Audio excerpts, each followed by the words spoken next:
This building, this entire block, sort of dates back to 1837 when the government of Upper Canada gave it to the City of Toronto to build a market. That market basically went bankrupt in the 1920s and 30s. It was demolished, and this was built by the City of Toronto, and the intent was that it was going to be a public works building. When the city put this on the market, and they said, okay, here's what we want. We want housing, both market housing and affordable housing. We want heritage preserved. They wanted a community use, which we translated into the form of a YMCA. That is Eva's Phoenix, which is a shelter for homeless youth. The city still owns that. They wanted it to be compatible, and we designed it in that way. And they had a whole bunch of urban design objectives, revitalization of Richmond Street. So why do you think it worked? Because I know that that's a challenge in a lot of buildings, combining this many uses. The reason it worked was because the revenue we got from the residential component was higher than anything else in the neighborhood. It is very expensive to have to do those transfers. Our concept from the beginning was these were going to be larger, upper end, like end user units. The brief that BILD Toronto gave us, they actually put the YMCA on the ground floor in the basement, which would have wiped out half the parking. Don and Duncan reorganized by moving it upstairs. The res starts on the 4th floor, goes from the 4th to the 13th floor. And one of the main things that Don did when he looked at the brief was the design that was given to us by the city had a U-shaped building facing north, which makes no sense. Yeah. And with the terracing that we did at the top, you know, we've got penthouses that are 2,000, 2,500 square feet. The challenges really were structural, cost. For a lot of developers, it's just sort of like it's too complicated. What they liked was the proponents, because between us, you know, at MAUD and our partner is Woodcliffe, we both have experience in heritage. They also were looking for a group that kind of had a passion for it. The challenges in that don't really bother us as long as at the end the results are worth it. This project has won more awards than any. I've been doing this for over 30 years. There's a plaque on the wall from Heritage Toronto. We've had the city use this as an example of the concept of complete communities. And it also led to the rejuvenation of the park. There's a park right behind it, which is one of the oldest parks in the city. We worked with the designers to make more of an indoor-outdoor kind of relationship. This one, it actually worked, and it was very organic. This actually shows how the park was originally with the parking lot, and how the guys designed a building that basically wraps around, preserved that courtyard. That's the entire machine hall at the south. This is the facade right here, and we left the bricks exposed.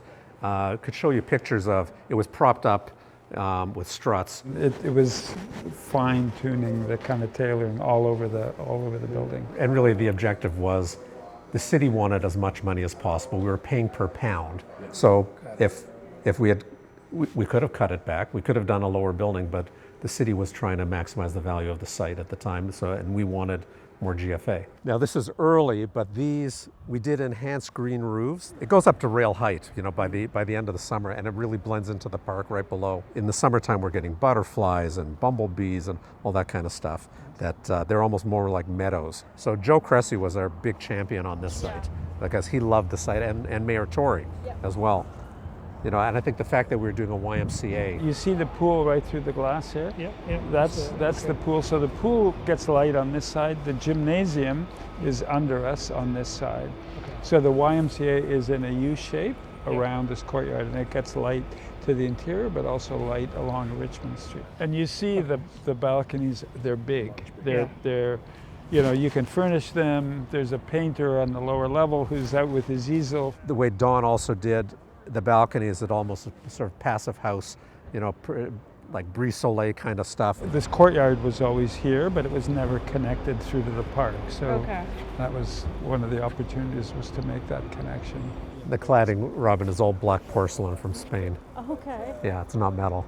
Well, we did a mock-up because we wanted black.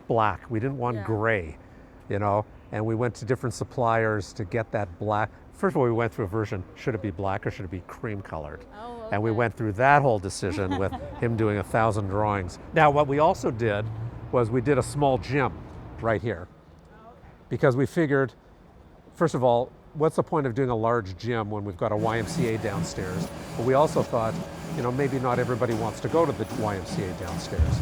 So this is an amenity that can be divided off into different rooms. And we kept the same kind of industrial aesthetic, that was inspired by, the original building itself. So very well-used space, because it's also open all day. It's not like you have to book it. You can book it for a party and stuff. So just to orient you, that's Richmond. Those are those Art Deco gates that we relocated up there. The entrance is off of Richmond Street. They have their lobby there, and then you come up the elevator to the second floor. It is a full gymnasium, full 25-meter pool, strength and conditioning. It's about 65,000 square feet of YMCA. So they have double height spaces, their multi-purpose gym, as well as their pool. And then in between those two spaces, you have kind of rec area, workout, gym, exercise area. So this is obviously a double height space, large span, so there's big transfer beams over top of this to pick up the condo. And then all of their mechanical sits on the other side, distributes through the beams this way. But in terms of acoustic separation, there's so much coordination that needs to be done. So there's like 2 sound ceilings up here, everything's isolated, the basketball nets are isolated. That cinder block wall you see there is actually isolated off the structure. So this is their pool. Again, in terms of complication, we have all the plumbing for the condos that come down here. So this is actually like a double slab, like a hung slab that all the plumbing sits over top of. We have leak detection in there. And this is just part of the exercise equipment. The rest of it is over on this side. When we sold it, you basically have a community below you, right? We toured all around Europe and looked at food halls, like what is the right dimensions of kiosks, what's the right dimension of aisleways. And one thing we realized is you need storage behind the scenes. So underneath here, there's a whole bunch of storage rooms that each of these retailers can lease. So we did a 4-level parking garage, and then we did a 1-level right underneath the food hall. If you look at the pictures, it looks like something from like ancient Rome, like the digging down on these columns that are propping up these new columns. It was unbelievable. Yeah, all of these columns, the center row of columns were all torn out during construction and then replaced with new structural columns that could withstand the load from the condo above. These crane rails, which were existing, we took those off. Restored them all, brought them back. That crane at the very end, we took that out during construction, cleaned it up, and brought it back, put it back into place. And the windows, they had bricked them up, so we duplicated the original steel windows. From a mechanical point of view, we didn't want to have huge ducts in the ceiling.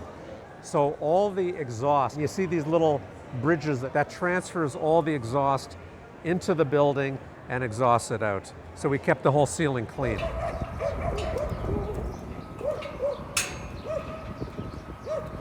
There's a lot of coordination and design complexity to kind of integrate, swimming pools, all of the kind of different programmatic elements you've seen. But fundamentally, it's a kind of very rational structure where you're just solving how to kind of accommodate each of the program areas. They end up being, I don't want to say straightforward, but quite solvable. People find that there is something here that is creating not only services in terms of,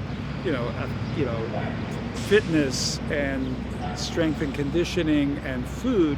It's actually the character of the space is defined by the kind of deco architecture and the reuse of it. That's what creates the place. Most Torontonians, including myself, did not even know this space existed. This was like a solid facade in a dismal park, with this being a parking lot. This park you would not have wanted, Robin, you would not have wanted to come into this park before this was done. At night, we did all this uplighting on the architectural detail of the corbelling, those globes on the inside, which are all by Canadian artists. They're illuminated from inside. It's magical, and especially the light spilling out onto the park at night. It's beautiful.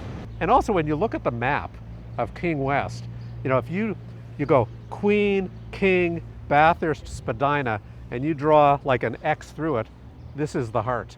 And now you've got, 500 people living right here. You're going to have thousands of people coming to the Y every day, and you've got thousands of people coming to the food hall every day. And I think this is part of it, of just seeing how comfortable it is being out here.